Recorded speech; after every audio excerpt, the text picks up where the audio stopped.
What is going on, everybody? This is Too Tall, and I have new goodies! Yay! Enough of that. I'm sorry. Anyway, so as you can see, I have the TIppmann TIppx, and I'm going to be reviewing it for you guys, along with the Gen 3 zetamags. That just looks cool. Like, legitimately, that just looks awesome. Anywho, though, first things first, if you're gonna get this pistol, you gotta know a couple things. One, do not just get the pistol. Okay, that's a no. That's a big no-no. My cat's howling to get in. She's needy. Yeah, don't just get the pistol, because the way it's configured in its stock configuration is it uses the 12-gram CO2 cartridges. And don't worry, that's an empty one. I have the remote line adapter back here. But you have to get the remote line adapter and a remote line. Like, that is essential if you're going to have this gun. Pretty much everything else you can upgrade.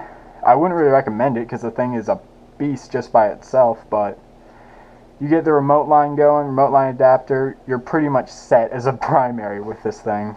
It is super accurate, just as accurate as my milsig, and the barrel length is absolutely tiny. Like, this is the barrel length. This is a milsig magazine. And this is a TIppx magazine. You see how short that is? This holds 7 rounds, and the barrel is just slightly longer than the magazine.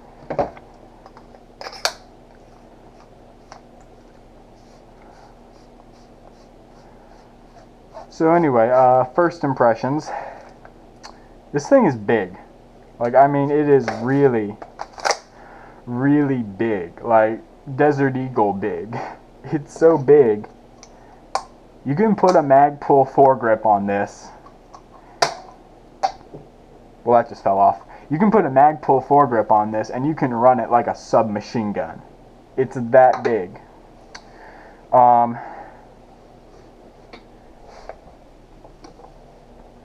Yeah. So it's absolutely huge. It's TIppmann quality. And I shouldn't say TIppmann quality because I don't like a lot of their guns. I think a lot of their guns are terrible.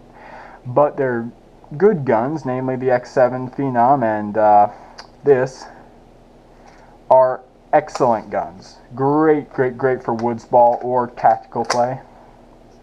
The 7-round magazines, really interesting design. And what I mean by that is, if you have a milsig magazine, you got a tipx magazine, you push down on the springs, and my springs are cut on the milsig, so it's like a reduced spring tension on the milsig magazines. This is about twice the spring tension of this. And it makes sense when you think about it, because the M17 has full auto. The TIppx does not. But still, this feeds just as fast as you can pull the trigger, and that's exactly how it should be. Because you can leave this fully loaded, like a fully loaded magazine, in your paintball gun all day and not worry about a ball breaking, essentially.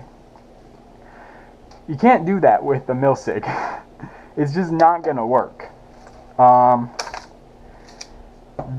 7-round magazines, you pull it down, locks into place, and then when you stick it in the gun, if you could hear that, that's the spring going forward, puts tension on the paintball, feeds them into your gun. I really like that. That's pretty much how all paintball magazines are, though, except for these. And I'm not against zetamags. It's just, if you don't know, the thing with zetamags is, okay, first you have to lock them down, and then what you have to do is when you put it in the gun, like, I'm not actually going to do it because they say not to drive release the follower anyway.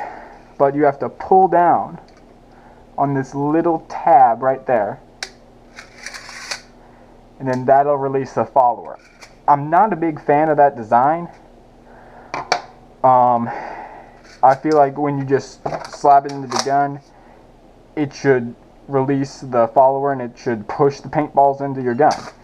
But that being said, it does hold 20 rounds.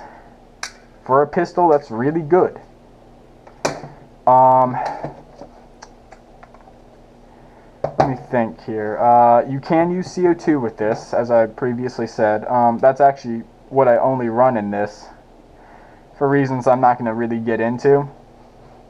It has to do with going places that don't have HPA, but that's really only at church retreats.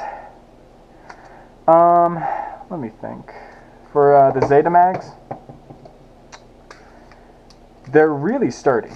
They really are. They feel kind of cheap, but when you bang it on something or drop it on concrete or whatever, these things hold up surprisingly well. And I really, really like how you can just dunk it in water to clean it out if you do get a break in there. I really love that. That's the other thing with this, the TIPX. Still haven't had a break in this. Played with it in about 10, 12 games, shot about 500 rounds through it maybe. Still haven't had a break in it, which is really surprising for a mag-fed marker. For my CO2 tank, I just use a Molly backpack, stick the CO2 tank in the backpack, run the remote line, no big deal. For the setup that I use while running my tipx and my milsig, right here is my plate carrier. I have a double stack M4 magazine pouch right here. The only modifications I've done to it is a little bit of bungee around the magazine pouch, and I've taken off the flap. So what you can actually do with this is you can fit a TIPX in this and use it like a holster. It's difficult to do this when the plate carrier is not on your body. There we go. But yeah, it'll stay in there all nice and snug. It'll kind of flop around a little bit, but it won't fall out, which is really nice. This is way more difficult than when it's on you. Then for magazine pouches, like standard pistol magazine pouches, like generic ones made by Condor or whatever, will fit TIPX mags. They won't fit the zetamags, but they will fit just the 7-round standard magazines for it. So what I use for my zetamags is I have milsig mags that I use, which I really like. They hold them in place, they don't really bounce around all that much, and you can stack them all nice and pretty.